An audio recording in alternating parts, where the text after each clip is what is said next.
Afternoon. Thanks everybody for coming and attending.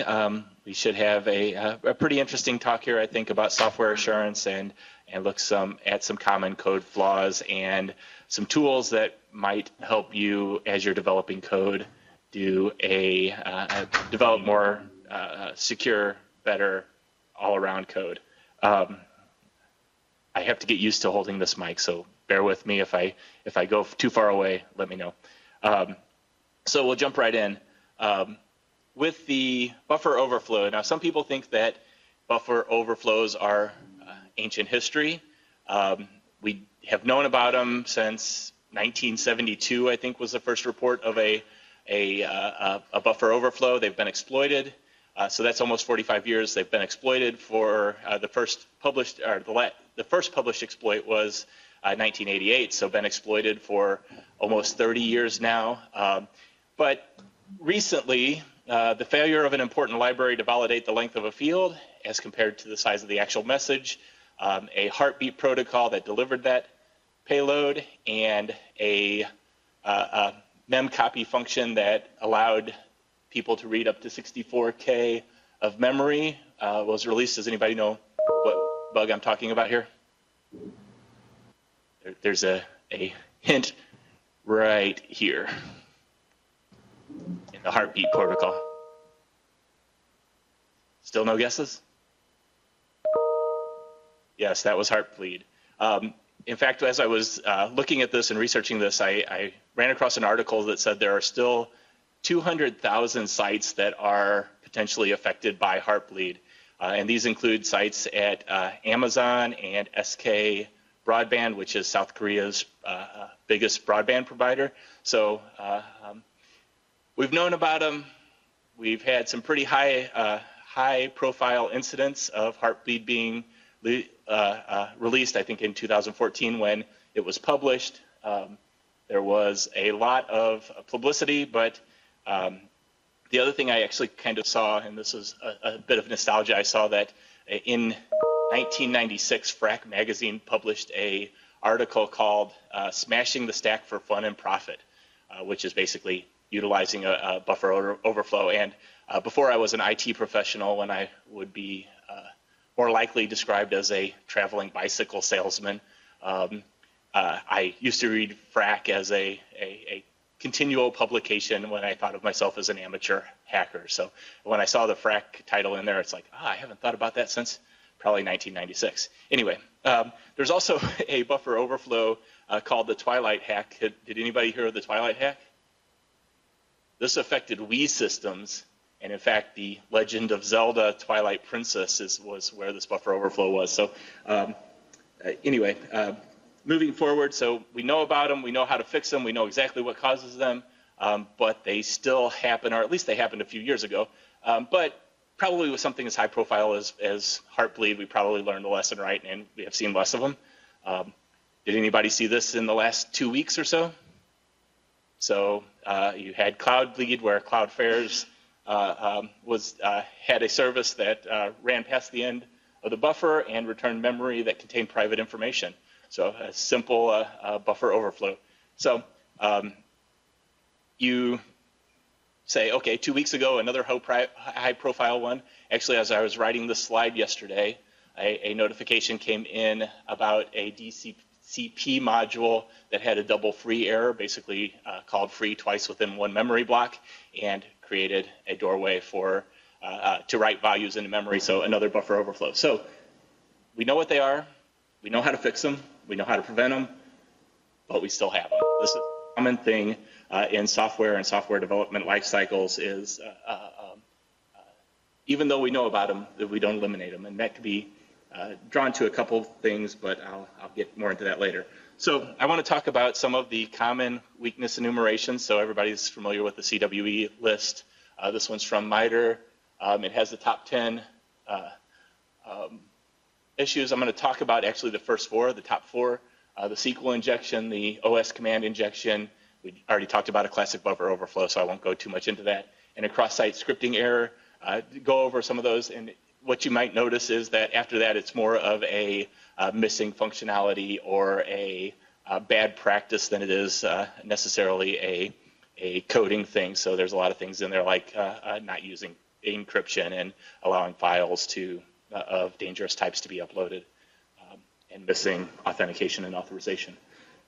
So let's start at the top of the list as the #1 CWE by MITRE and look at a successful SQL injection attack. So this is the simplest case. I'm sure that there are more sophisticated ones out there, but the simplest case, you have a user that sends some data with a password string such as this here. It then queries the database. It puts this and p equals blank or x equals x, which is true. So it returns all rows of the table and allows login to return true. So you basically have, by forming your password in that form, sent a SQL injection to the server. So everybody may have seen this already, but I'll put it up there and leave it long enough until I hear some giggles. So at that point, I'll assume everybody's read it.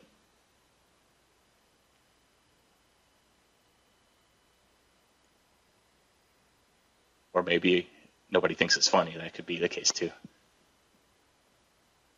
So anyway, you have a injection here of Robert's last name that does a drop students, and the good part of this is this last line. I hope you've learned to sanitize your database input. So let's talk about OS attacks. Actually, I should talk about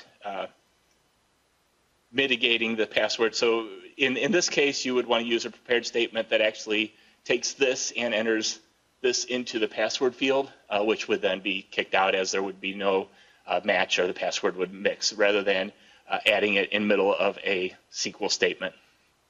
So, okay. So OS injection, again, these are the simplest case. If you send something like hostname equals the string here, what ends up happening is the quotations get removed.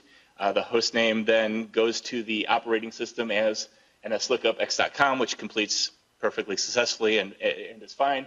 But then you have the semicolon, which in command line means a new command, right? So you basically have deleted at least everything you have access. Mitigation for something like that is basically to check you're looking for a host name, right? So host names are only allowable to have A through Z, capital, or 0 through 9, a dot and a dash. I think those are the only allowable characters. So if you do some input validation, you choke at the semicolon or the slash or the asterisk and is rejected.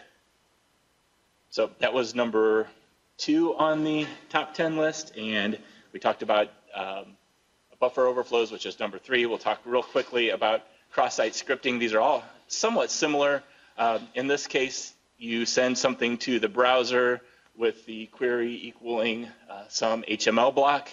The web server handles the request, puts that query in there, and you get back on the screen whatever HTML you've decided to put in there as an attacker. So one of the things that we talk about quite a bit in software assurance is kind of thinking like the attacker. And exploits, we define them as a manipulation of program's internal state in a way not anticipated by the programmer. Now, I would add to this, not desired, because anticipated can somewhat turn out good, and sometimes we like to call those features and not bugs, right? So if it's not anticipated, but it still serves a function that you want to serve, then it might not be a problem, but not desired. And you can see from the picture here, somebody's put a barrier up to protect this road so nobody travels down this road. The attackers, of course, just look for an alternate path, so you see all the tire tracks going right around the barrier that was put in their way. So that's some common bugs, some common coding bugs, some, as I said, the top 4 in the MITRE weakness enumeration list. Let's talk about a little bit, so we talked about Heartbleed. What did we learn as software assessors from Heartbleed? Well, you can read this paper here. But the things that we've learned, and this is by James and Bart, both members of the SWAMP team in University of Wisconsin, that software of sufficient complexity cannot be successfully analyzed. So once you get to a certain complexity, running static analysis tools against this will not point out things. I think there's a 3 to 4 levels of misdirection, and your analysis tools just can't keep track of things. So that actually says to us that software needs to be developed in such a way that it can be assured, and more importantly, early application of software assurance is necessary to be sure that as you build the code, even from the start, it is secure, useful, it doesn't meet any bad practices in general. Let's see. So the motivation behind software assurance, I think everybody would agree we live in a world that is software centric, and this introduces significant risks to confidential and data and physical resources. For the most part, applications do not live at home anymore. More and more, they're reaching out to the internet, providing a entry point for attack or an attack surface. Few developers are actually trained to build secure code. Now, I think developers in general, in both their school education and in training, are taught to develop functional code, right? It meets my functions. Hopefully, I didn't do anything bad in the process, but really secure code is not their first concern. It's functionality of the code and it doing what you want. And even those, I would say, that are well-equipped and have secure coding processes don't use entirely their own code, right? So you go out, you get package XYZ that have been developed by somebody else, then you're not sure what the quality is of those packages are. So I was thinking about what I could relate this to, this quality assurance to, and I thought of a couple historical examples. If I think one of Craig's favorite things to reference is the Sisyphus, the gentleman who was, or Greek, who was cursed to push a boulder to the top of the hill every day. At the end of the day, it would roll back down the hill, and he would have to start over. I can't help but think if somebody had, given him a shint to put under there and the boulder stayed at the top of the hill, it sure would have made his life a lot easier.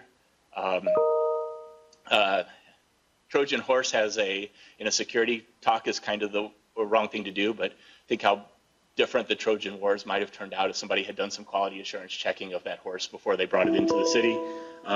Pop culture, this one hit me that there's an entire phenomenon based on poor quality assurance, and that's Angry Birds, right? So if you build a structure and somebody throws a bird runs into it and your entire structure collapses, you probably should pay somebody to do some quality assurance at that point.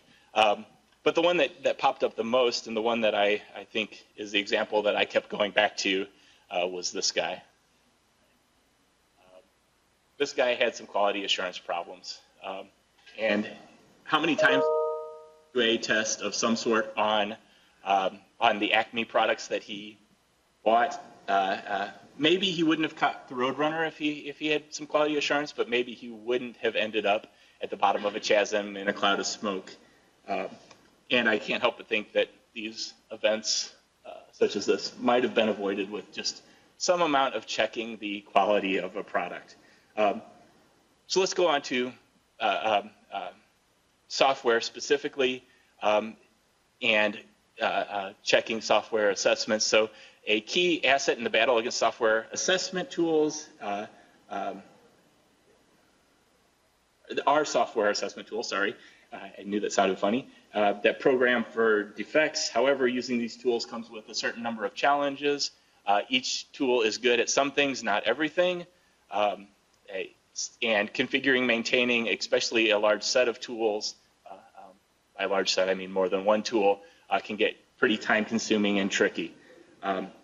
So what we've done is taken 31 of these tools from various different sources, mostly open source programs, but also some commercial software analysis tools, and package them in a framework.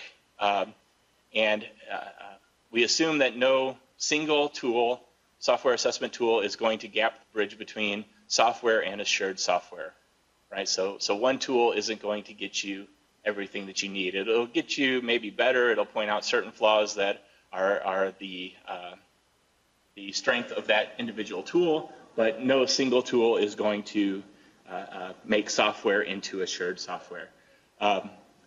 And we wanted to allow construction automation of software assurance tools, so you can schedule or you can base it on a change in a software repo, and an assessment would kick off for turning a report.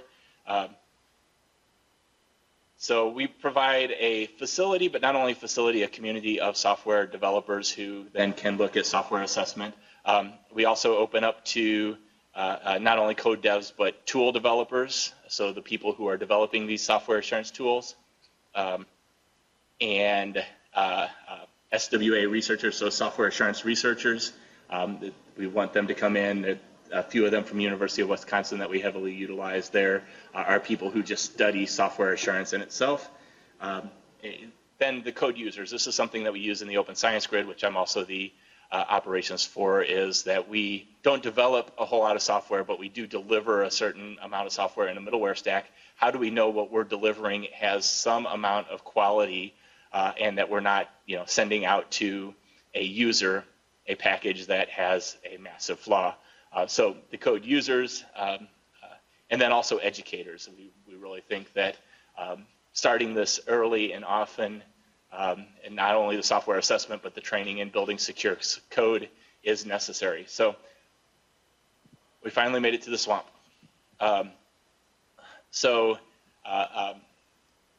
you can see, I think there are 31 tools now, not 30. We have a lot of tools that are available to run on the code. We have a assessments viewer, which is really nice. It can combine multiple runs. It can do things like sorting. It does linking to CWEs, so you can see directly what the code type is. That's called code DX.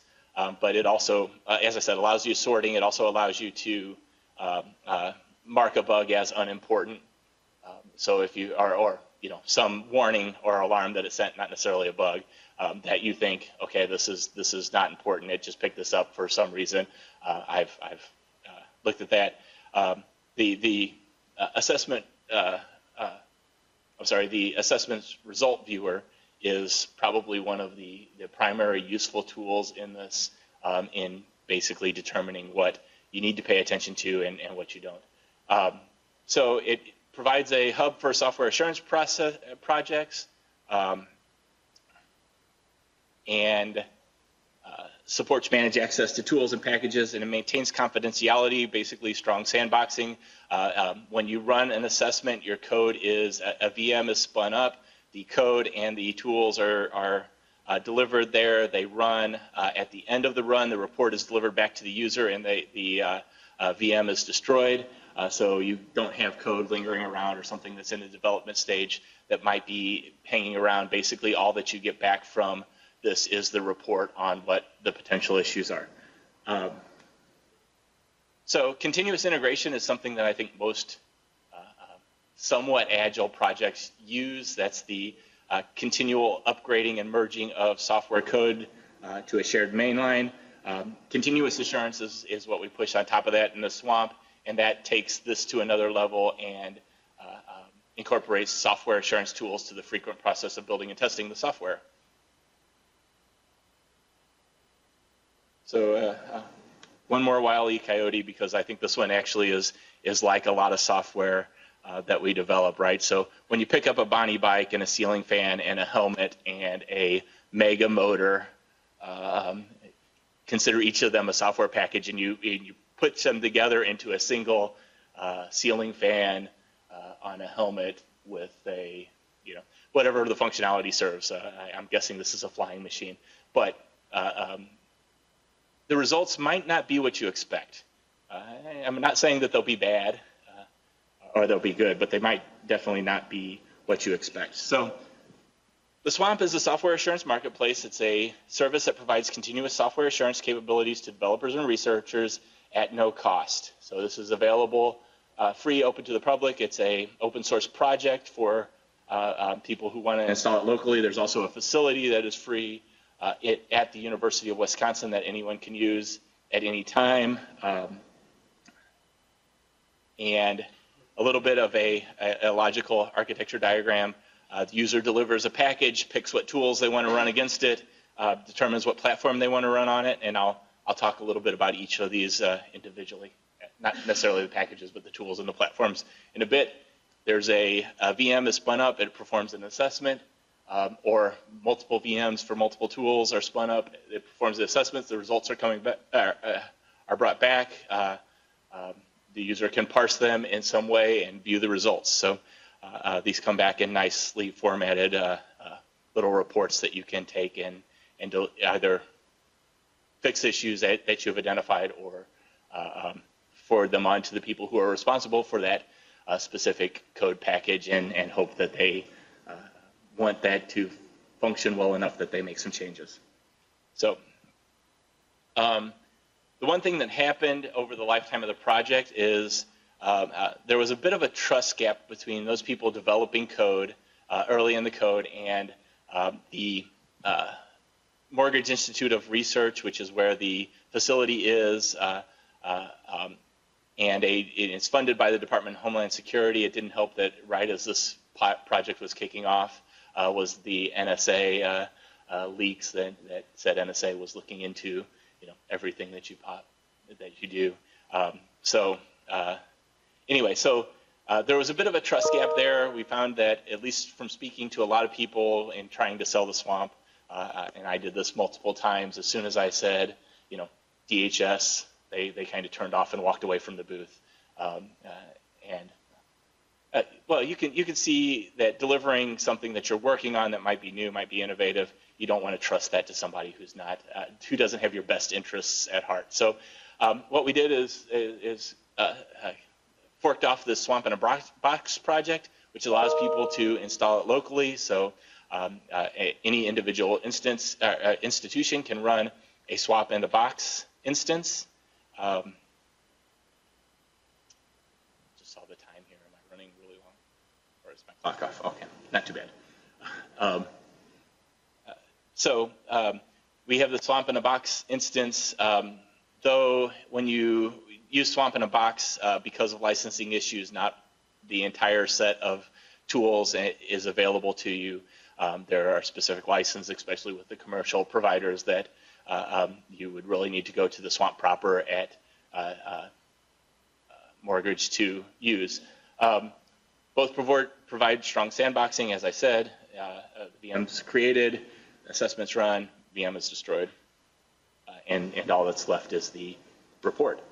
So a little bit, you might be asking, what languages are there assessments on? This is on the Swamp proper at University of Wisconsin.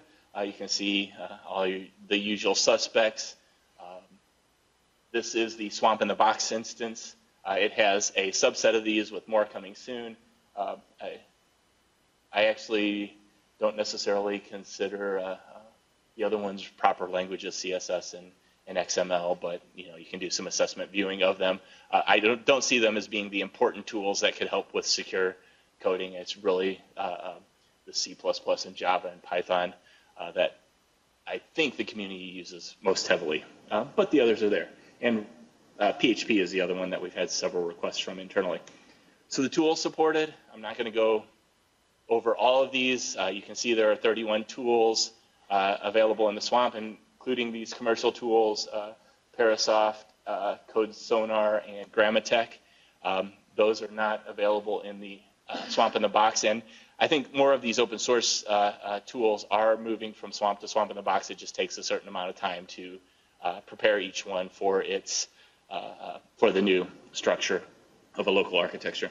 So the other question you might be asking is what platforms are supported. Swamp here, several flavors of Linux. We're working on Mac OS and Windows. Right now, Swamp in the Box only does Ubuntu Linux. And again, probably the next things coming out are Mac OS and Microsoft Windows. And what does a report look like? So say you decide to run some code through an assessment, you get a result back. What does that look like, and how is that helpful? So here's a screenshot of one in the G-Lite Cream utilities. This is used by European grid infrastructures quite heavily. We ran this through a software assessment. You can see it found a memory leak, and this is the Clang tool. This occurs here, and it points out the lines in the code that are potential suspects for these memory leaks. And in fact, you can even see right up here, it says CWE 401. That's actually a link that takes you directly to the CWE, so you can determine at least the class of vulnerability this is. And you can go straight through here to look at what is potentially the problem, and I think there are some potential fixes, or at least suggestions for fixing. And this is CWE Viz that it links to. So you find a CWE, you can link to it, find out more about that specific type of problem, determine if it's really an issue or not. So we have a swamp in the box issue, instance here at IU. We've been running it in a test form for a few months. It's up, it's available. Anyone who wants to use that, anyone who has code that they're either developing or are starting to develop, I would suggest that you at least give this a shot. We're trying to determine what the usage potentially could be. We're still doing it to friendly users, so a small group like this, I don't want to necessarily get, release it to the entire university, as there might be,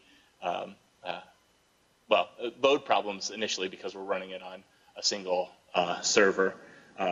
But it's there, write the address down, go use it. You can sign in, sign up here. It'll create an account.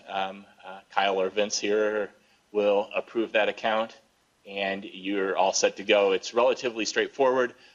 Richard Mraz, who is not here today, I asked him to run something through, and about 20 minutes later, he got back to me and saying, well, here's the results. It's interesting. How does this help me? Which then we kind of went into some how this is potentially useful to him. He ran one tool against one package, which you can more than likely do through some other format. The power really comes that you can run multiple tools against single packages, and the scheduling and automation of assessment runs. So some of the questions that we're trying to answer, how useful is this to IU coders? I would say it's extremely useful, but that's me trying to sell a product maybe, but we really want to hear if people are, as they use this, what they're doing. Can people be convinced to start software assurance at the onset of a project? That's a big one. It becomes quite intimidating when you have a large code base and you run it through the software assessment tools and they return 12,000 potential warnings and errors. It seems like there's no place to start. What are the barriers to adopting SWA as a policy? Most commercial entities in IT have some policy that enforces, or some tool of their own, or some policy that has their people run code through software assessment tools. A lot of them have their own individual tools. I know Facebook has one, Google has one, Amazon has one. So in that environment, though, you can say, we can't put your code out into the world until it's run through a software assessment. Here in research and academics communities, it's a little more difficult than that. There's a little less, I guess, desire to say all code must have some level of software assurance. So we need to know how it performs. As I said, it's running on one box with, I think, 2 16-core processors. So at what level of usage would we potentially need to fuel this if it were to become a production facility that was open to UITS, even IU? And I'd love to get some of the computer science, at least in their first few years of training, to be thinking about software assessment. How much effort does it take to support this? We have 2 people, as I said here, Kyle and Vince and myself, but our total effort is less than 1 FTE. If this has a heavy support load, we'll have to figure out either how to get money to do that support or what can be sacrificed. So we can also point bugs in the framework that we run into back to the developers. We're very close. Vaughn is actually one of the PIs of Swamp. here up front. So we have a pipeline. We provide their general support for the University of Wisconsin facility. So as we encounter bugs or issues, we can then feed them up to the developers to make Swamp in a Box better. And the real question, or one of the real questions, I think, is, so you get started in the Swamp in a Box. How long is it before you really want to see what those commercial tools are providing that people are paying for? And if that's the case, then you either have to make an institutional license with a tool developer, or you need to take your code to Wisconsin. Back to our hero in this story. I think a lot of coders are really like this when it comes to quality software. They're between a rock and another rock. We don't hope to fix this problem completely. I think what we hope to do is make one of those rocks a little bit softer, maybe make one of those rocks a pillow by using software assessment tools. So into some periphery slides. I've added links here. I'll give this to Robert to post. I think the slides can all be posted. So what do we do next? We go use it. So how many people here are actually developing some amount of code in their jobs? How many people do software assessment? Okay. Good. Please give this a try. We want feedback. We want feedback. And those of you who are directors in the room, push this down. Say, at least figure out if it's useful or not to you, right? To groups. But yes, go use it. Give us your feedback. It's available there. There's a support link there, so if you have any questions or run into any bugs, you can open a ticket immediately. And I think that's it. I put a couple of the mitigation slides here for some of the earlier bugs that we looked at, but I won't go over them here today. So with that, I think I'm about a half an hour in. I will open up for questions.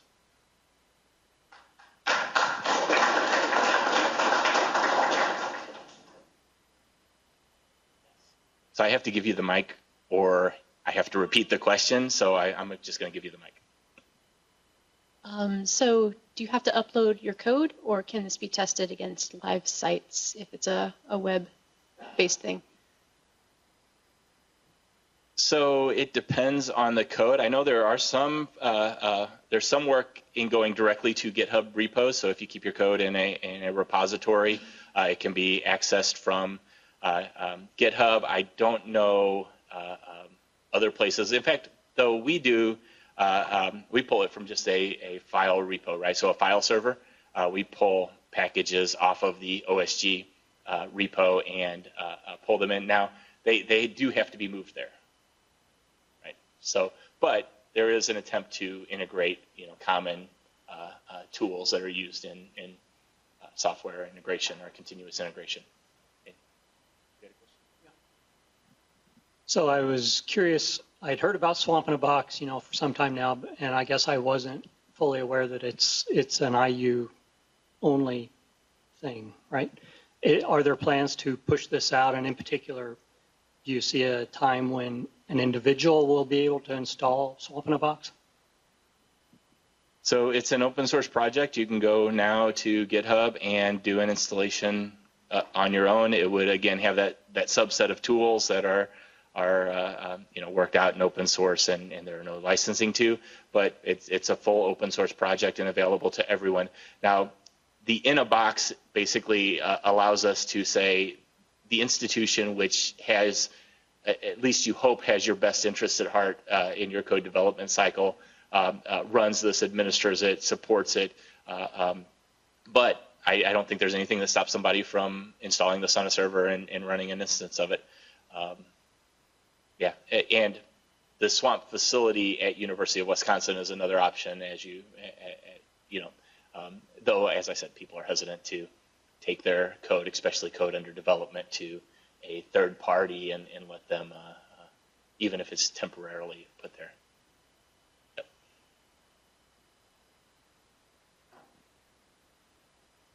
I guess that's an easy question. Have you run Swamp through Swamp? So yes, is the answer to that. So really the back end that does all the scheduling is Condor, right? HT Condor, the batch system. This does all of the VM spin up, the starting of the jobs, the scheduling of them, the deconstruction of the VM afterwards. And Condor is run through the Swamp on a regular basis, I think, with a nightly build and test. The other components of Swamp, I would assume that they are somewhat, but as you saw, some of the tools for things like PHP and HTML are still coming, so maybe not all pieces are run.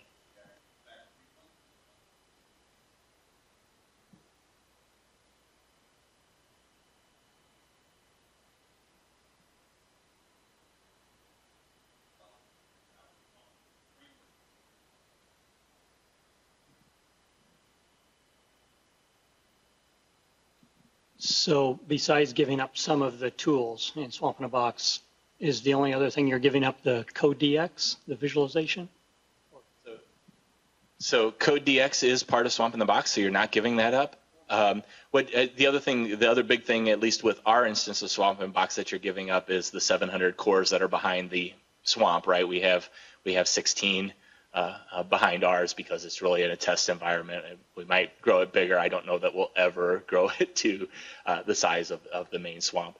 And platforms is the other one that there's a difference between that, right? So the number of Linux platforms supported is, at least at this point, quite a bit less in Swamp in a Box as opposed to Swamp.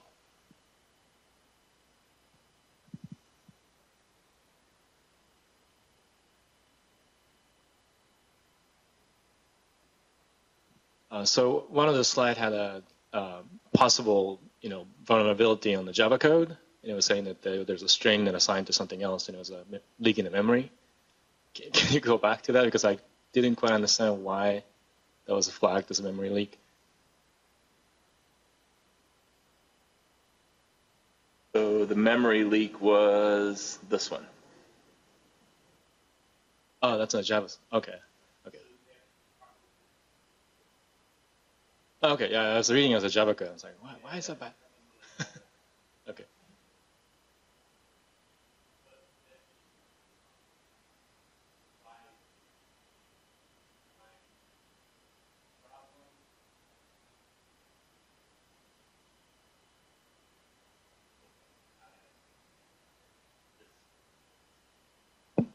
If it's standard library, it should just.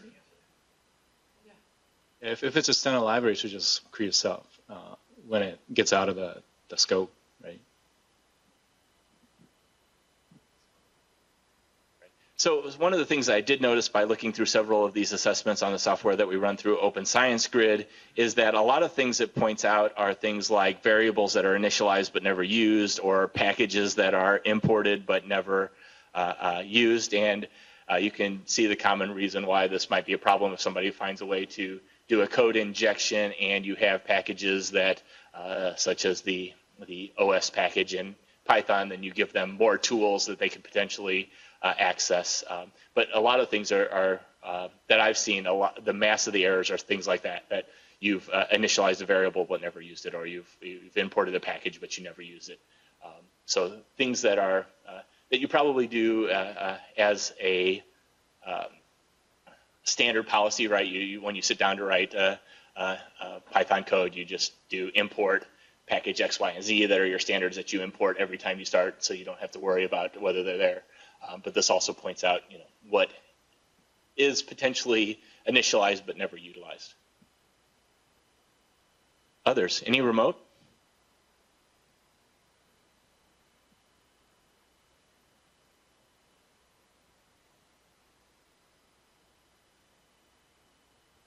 Okay. Kyle, Vince, and myself and Sarah are all part of the Swamp team. And Vaughn, of course, is one of the PIs. If you have questions that you want to ask us individually, we'll be here for a while, at least until 2 o'clock when our next meeting round starts. So, thank you.